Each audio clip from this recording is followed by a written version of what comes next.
Ever walk into a home and thought, wow, that's odd?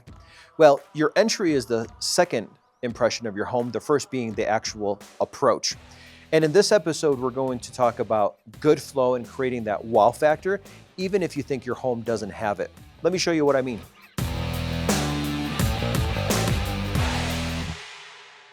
In the living room, the focal point is the fireplace elevation. It's visible from every angle, the foyer, the kitchen, the dining room, outside patio, but it doesn't detract from our view of Pikes Peak. Another thing to consider is furniture and furniture placement. Do you want to do chairs and a sofa and a large, maybe coffee table, or do you want to do a sectional and things like that? It's always a personal preference, but when you consult with a designer, they're going to give you some ideas. My recommendation is go with the items that you're going to use, not necessarily the items that are going to give, the best visual appeal, because you're the one that's going to be using the space.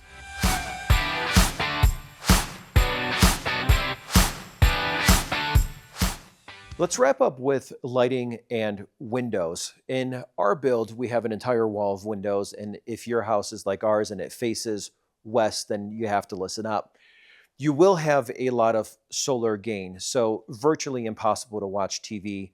So consider installing blackout blinds, and if it's an option, then definitely go with the motorized version. It'll block out some of the sun during the day, so you're not constantly running your air conditioner because of that solar gain, but also you're able to watch TV because the glare will be blocked out with those blinds. Another thing is lighting, and as you've noticed, we have a more modern designed house, so simple can lights in the ceiling is more than enough. But once again, it's a personal preference. If you want something that hangs down, go for it. Do some research online first and then head on over to the lighting design store, because once you step in, your head will spin with all the options that they have. These wires that come out from the side of your windows, or the slider in this case, up towards the top, is what will power your motorized blinds. And we did this for all of the larger windows and all the windows that are not easily reachable because of the height in the rooms or the bedrooms. The nice part about this is that you can control the blinds by either a wall-mounted unit, or once again through your phone or a tablet or a wall-mounted display. When watching TV, and especially if you have a home that is west-facing like we have here, solar gain and glare is an issue. So if you ever want to have the option of watching TV during the day, doing blinds, more specifically a blackout blind, and blinds that are motorized are a must-have.